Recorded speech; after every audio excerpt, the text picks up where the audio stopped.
Nakikialam tayo sa gulo ng iba, pero meron tayong internal na gulo, which is itong pagpapabigay natin sa dating Pangulong Duterte sa ICC.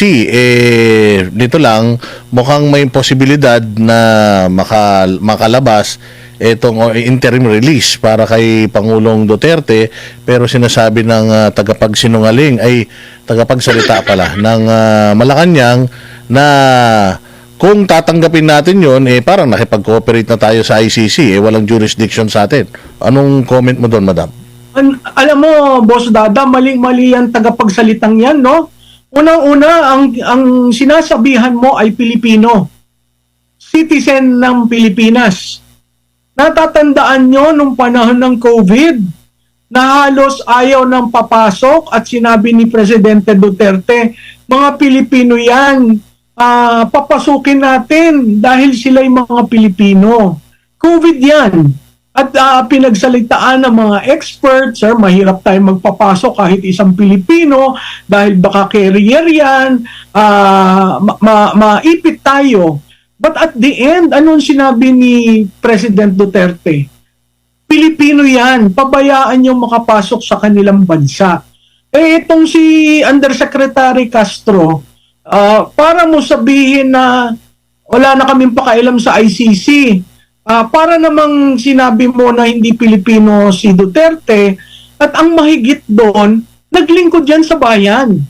Sobra-sobra na ang pambabastos na ginagawa nitong undersecretaryng ito, na biro mo magsasalita ka. Ang tanong ko nga is that even allowed by the Presidential Communication Office to be saying those things? Parang hindi ito tinuruan ng communication. Parang hindi ito tinuruan ng pagrespeto sa institusyon. 'Di ba? Ngayon, kung ang bardagulan is the official communication framing of this administration, huwag kayong magulat kung ang taong bayan ay magalit sa inyo. Kasi yung paglalagay sa kanya dyan, at lahat ng sinasabi niya since day one, hindi nga part ng hindi nga part ng news arc eh. Sinisingit niya ang linyang Duterte. So, masyado niyong binababa ang category at ang quality ng presidential communication. Nakakalungkot dahil para sa isang taong naglingkod sa bayan mo ng 6 years, dapat kahit na anong problema natin sa ating naging Pangulo, lagyan naman natin ng respeto. Maling-mali ang sabihin niya na hindi na namin pakialam yan, nasa ICC na, hindi namin siya tatanggapin. Unless kinansel nyo ang passport ni Presidente Duterte. Pilipino si Presidente Duterte, lahat ng OFW nararamdaman ang bawat sinasabi mo, Undersecretary Castro, dahil sila rin naiisip nila anong mangyayari sa amin kung mangyari ang nangyari kay Presidente Duterte. Nakakalungkot. Siya na lang itapon natin kaya, ma'am, no? Para mas maganda, no? Kasi mukhang hindi, diba? marami siyang mga pinagsasasabi ngayon. Katulad yan, yung repatriation sa Taiwan. Sabi niya, ang bansa daw ay laging handa. Tinanong kung gaano kahanda, basta handa. Oo, alam mo, nakakatakot yan yung anong tawag sa kanya? Press briefer. Nakakatakot yan. Kasi hindi lumilinaw ang press briefing. At never siya nagsasalita tungkol sa ano nga uli ang pinangako ng Pangulo nung inaugural. Hindi ba dapat ang Presidential Communication Office, meron kang news arc for today, balik ka uli. Ito po yung pinangako, ito na po ang nagawa. No? Walang ganong pag-i-explain. At kaya lang siya nandyan is para suplahin, batikusin, sanggahan ang lahat na itatapon sa pinuno at ang always niyang pivot, Duterte masama.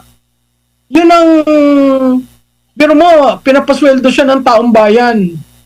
Pero ganyan ang pananalita niya. Nakakalungkot.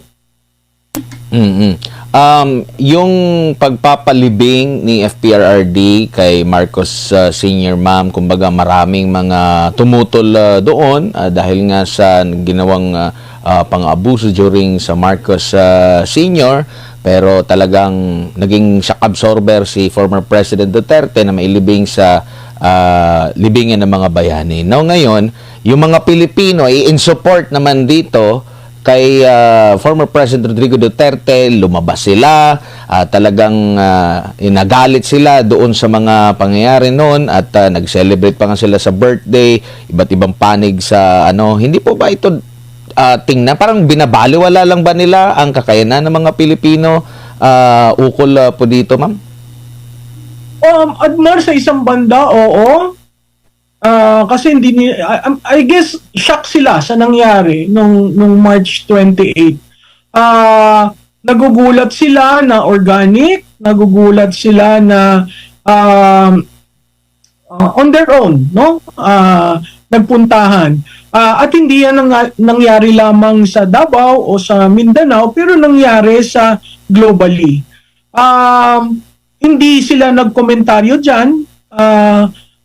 Pakiwari ko, nagmamatsyag sila kung anong mangyayari. Nagmamatsyag sila on several fronts. Saan ka nakakita ng administrasyon na kampanya sindi ng usok, create ng usok, create ng apoy, na halos sinusunog mo na ang bansa mo dahil sa politika. Ngayon lang ako naka-experience sa aking professional career sa politika na yung partisanship at yung political persecution are the means by which to destroy legitimate opposition. Nakakalungkot yun kasi nakikita mo ang reaksyon ng tao.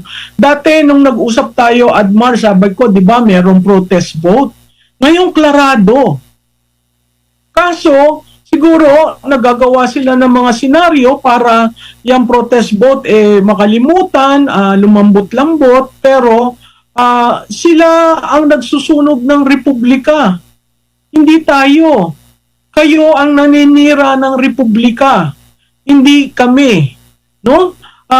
Kayo ang parati na lamang since day one, walang gawin kundi politika. Walang serbisyo. 'Di ba? Kanina pinag-uusapan niyo yung housing, 1 milyon per year. Ang tanong ko, ilan na? Nakatatlong taon na, 'di ba? Dapat may 3 million housing ka na. May 3 million na ba? Pumalik tayo doon sa mga records nyo. Ang daming foreign assisted projects na sana na launch na, no? Na inaugurate na. Pero tumigil. Bakit? Kasi kinuha niyo yung pondo at linagay niyo sa program. Yaan ba ang pagmamahal sa bayan? Yaan ba ang pagmamahal sa Pilipinas? Mr. President, tandaan naman nyo na kayo inahalal ng mga Pilipino.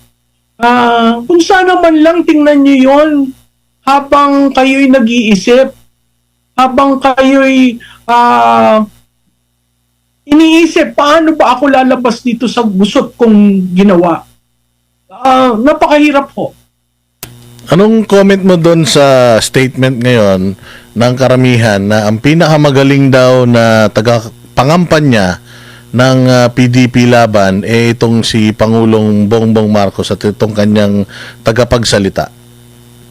Ay, ako nag-agree dyan, Boss Dada, no? Sa tuwing bukas ng bibig ni Undersecretary Castro, nare-remind sila, ay nako, ano ba yan? 'Di ba? So, kaya nga sabi nila, wag mo nang tigilin, bayaan mo silang sirain ng sirain. Ang akin lamang, pag tayo lugmok na, 'di ba? Nakakawa ang bansa natin, imbis na nakaangat na tayo noon Kung hindi tayo nag-COVID, 'di ba? Nakaangat na, ready na.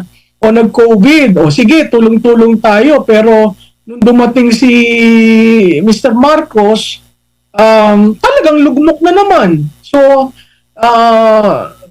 pag-aralan nila kung dapat yung si Undersecretary Castro dapat manungkulan dyan. Kasi from a very, very elitist and very, very highbrow way of managing presidential communication. We are now down to the mud. Nasa putik tayo sa pagtatapon. And mind you, ang pagtatapon niya, inaalaw na may bandila ng Pilipinas, may bandila ng presidential office. At naandun siya sa podium ng Office of the President. Yung manifestation na yan, pag samasamahin mo, magsalita siya ng ganyang kasama, ayun, Malacanang Palace. 'Di ba? Ang taong bayan sasabihin, ano ba ito? So pakinggan ho nyo siya. At kung gusto nyong iboto ang alyansa, makinig kayo ng makinig. Dahil sa tingin ko, after 2 days ng pakikinig sa kanya, marirealize nyo, dapat ang oposisyon ang iboto ko. Meron pang mga sinasabi dito ng mga netizen natin na yung kaninang nireport natin, partner, yung Russian-American na vlogger na ngayon ay nakapiit dyan sa may Camp Bagong Diwa, mabuti daw yan kahit hindi naman Pilipino dumadaan sa due process. Samantalang si Pangulo, diniretso na kagad sa ICC. Alam mo, nakakalungkot yan talaga, Boss Dada, kasi hindi lang illegal detention, hindi lang kidnapping, hindi lang extrajudicial rendition, talagang may violation. Kaya nga ako, tinatawagan ko yung mga abogado, bakit hindi kayo mag-file sa ombudsman?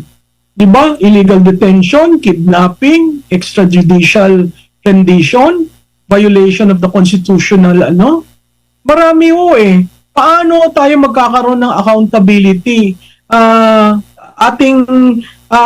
Anong tawag dito? Sweep under the rug?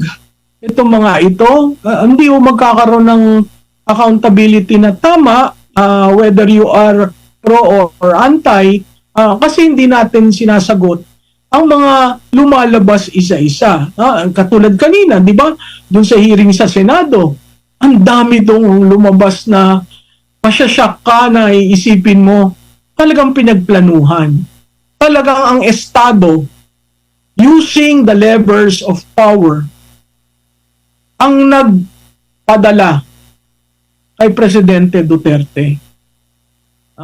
Yun ang nakakalungkot kasi kung ang may namatay o nahuli on death row, ginagawa ng pamahalaan ng paraan para maiuwi, 'di ba? Ito talagang binigay natin. Yun ang nakakalungkot sa ating nangyari. Opo. Ma'am, yung pag-iwas po ng mga kalihim ng gabinete ni Marcos Jr. po dyan sa naging pagdinig sa Senado, ano po yung basa po nyo rito, ma'am? Kasi sila yung noon available sa mga panayam. At doon sa mga panayam, napaka nila, excited na sumagot at nung binanggana, Interview, no? at yung yung mga pagpapa-interview kaliwat kanan. Kaliwat kanan yun. Tapos nung binanggana yung kanilang mga pahayag, nalaman na ganito, ganyan, na ibagbangga, executive privilege na agad. Alam mo, Admar, tama ka doon Sila nagsimulang magmayabang Sila, alam mo yung parang nanalo ka ng tropeyo, gusto mong pagmayabang kung paano mo ginawa. Tapos nung kino-confront ka na ng facts, at saludo ako dun kay Senator Amy Marcos at kay Senator Alan Peter Cayetano kasi talagang sinaga nila, hinimay-himay nila. Ngayon nabubuo na natin ang storya, biglang nagsabi executive privilege. Ano ang executive privilege? Sa inyo nang galing yon. Ayaw ba ninyong malaman ng taong bayan kung ano ang ginawa nyo para ibigay si Presidente Duterte sa ICC? Biro mo, ang daming loose questions doon, loose ends. May plano pala, may nagpuntahan palang ICC dito na naka-billet sa 3 hotel, nag-collection pala ng mga impormasyon, di ba? All this aided by our very government. Doon ako nalulungkot kasi never sa kasaysayan ng Pilipino naging hudas ang Republic of the Philippines sa isang citizen nila. Kung ayaw niyong tanawin ang 6 na taon ni Presidente Duterte, tanawin natin as being a citizen of the Republic of the Philippines. Nakakahiya ang ginawa ninyo. Ma'am, ang tagapagsalita rin ng ICC nabanggit na saglit lang, ang gobyerno ninyo ang nagdesisyon na isuko ito. Pero kung matatanda natin, sabi nga ni BBM na 1,000 times daw niyang inulit-ulit at ulitin niya ulit na walang jurisdiction ang ICC. Noon pa nga natuwa si General Bato de la Rosa dahil binigyan siya ng assurance na kahit wala siyang buhok, hindi makakahawak sa buhok niya ang ICC dahil baka mangyari din sa kanya itong si Marcos Jr. Tapos iba yung nangyari at mismo ng ICC, sabi nga niya dito, now the surrender of Mr. Duterte to the ICC is something that was, of course, the decision of the Philippines authorities. And if there's any question about whether it was lawful or not, it would have to be submitted to the judges. Ano masasabi niyo, Prof? Admar, para yung sa sinabi mo tungkol sa Taiwan na statement niya, China at Taiwan. Hindi mo na mapapaniwalaan ang bibitawan nitong leader na ito. From the very start, pambubudol lahat. May sasabihin siyang isang maganda, pero babaliktad. So babalik na naman tayo dun the state of mind of a leader. Okay ka lang ba, Mr. President? Kasi yung 180 degrees mong turn on critical issues, makakapanghina yon sa aming mga Pilipino. Kasi ikaw ang tinitingala na leader. Biro mo, ikaw pala'y ng Judas. Pero sinabi mo na hindi mo papapasukin na ang sovereignty ng Pilipinas ay hindi for sale. So ako, I will always take whatever you say with a grain of salt. Kasi ilang beses nang umiba ang ihip ng hangin. Ano naman masasabi nyo sa yung hindi pagsunod ng kanyang mga gabinete sa kanilang Pangulo? Kasi di ba sinabi ni Presidente Marcos na imbitahan lang. Kung Okay lang. gusto yung imbitahan dyan sa inquiry, sasagutin. Tapos biglang naglabas itong kanyang executive secretary ng statement na hindi na sila atin dahil sobra-sobra na daw yung kanilang oras na itunoon dyan sa hearing sa Senado. Oo, Boss Dada, alam mo, hindi mo na talaga alam who's holding the reins of power in Malacanang. Kasi, ang ating usual norm is, pag sinabi ng presidente, order yon. Pero ngayon, sinabi ng presidente, nag-iiba. Si Executive Secretary ay way below the pay grade of the President. So, hindi mo maintindihan ano ba talaga ang nangyayari sa ating kabinete, ano ba talaga nangyayari sa ating bansa. Pero, parati po, ang napakahalaga dyan, parati niyong tatanungin ang inyong sarili, ito ba ay sa interest ng bawat Pilipino? Kung hindi po, maging matiyag, at dito sa eleksyon na ito, tayo po i-register natin ang ating protest vote, para palinig natin sa kanilang ng malakas, at parinig natin sa buong mundo na hinihindian natin ang administrasyon na ito. Ma'am, nakita niyo po ba na possible na magiging magkanya-kanya na lang yung pambato ng alyansa? Though, kasi medyo matagal na rin na nagsama yata sila, no, lalo na after nung pagkakaresto kay former President Rodrigo or pagsuko nila kay former President Rodrigo Duterte. Nakita nila paglabas ng taong bayan na ngayon parang gusto pa nilang hamunin, lalo na dyan sa Mindanao, kasi sa Mindanao ulit sila magtitipon-tipon. Do you think may nakikita kayong ganitong senaryo na bawasan na sila? Possible pa raw na may sabi-sabi na naririnig natin may mababawas pa dyan. And Anong nakikita mo, Prof, bilang political strategy? Alam mo, Admar, mga political veterans yung nasa alyansa. Ramdam nila ang pulso ng tao. Si Sen Soto, si Sen Lacson, these people know. At unti-unti sila nagsasalita. In fairness to Senator Lacson, talagang he has been saying his piece. Sa tingin ko, mahirap mong pagsamasamahin sila dahil yung taong bayan mismo na nandyan sa rally ang sumisigaw ng iba. Kahit nga si Andrew nawalan ng visa diba? At makikita mo ang mga local government candidates, rini-require nila ng permiso ng lahat ng areas na gagamitin ng opposition. Pero bubulong sila sa iyo. Sasabihin sa iyo na tutulungan po namin kayo. So, ang pondo nasa administrasyon, ang pulis, ang militar nasa administrasyon, pero sa tingin ko ang taong bayan, kitang-kita natin nung lumabas. So, isusustain lamang natin ito in the remaining 39 days. And hopefully, makita ng taong bayan na matagal na kayo sa kapangyarihan, mga veterano kayo, pero bago naman ang ihahalal namin dahil yan ang tawag ng panahon.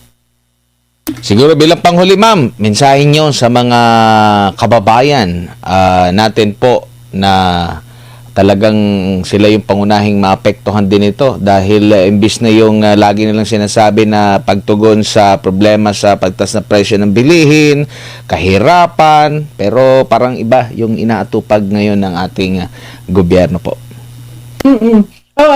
Admar at saka Boss Dada, maraming salamat sa inyong mga tagapakinig sa darating Mayo 12.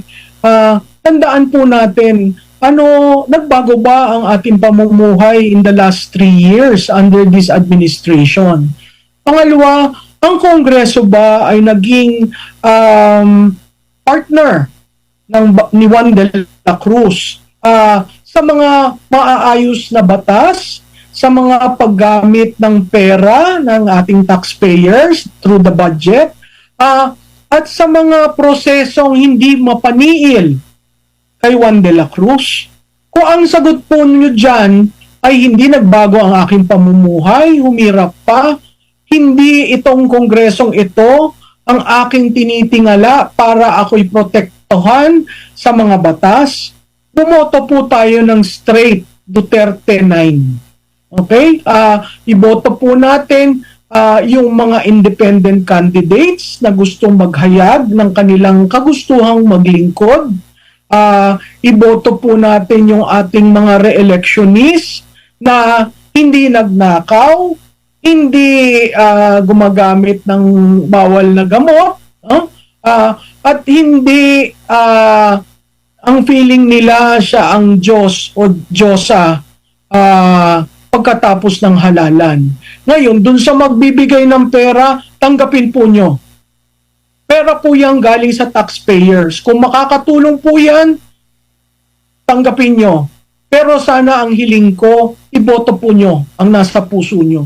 Tandaan po ninyo, ang ating iboboto, maninilbihan yan ng 3 years at 6 years. Almost 1 decade. Mahirap po tayo magkamali muli. Maraming salamat, Prof, sa inyong oras at panahon. Sa uulitin po, ingat po kayo. Salamat sa inyong dalawa. Maraming salamat si Professor Malutiquillas, ang political analyst po.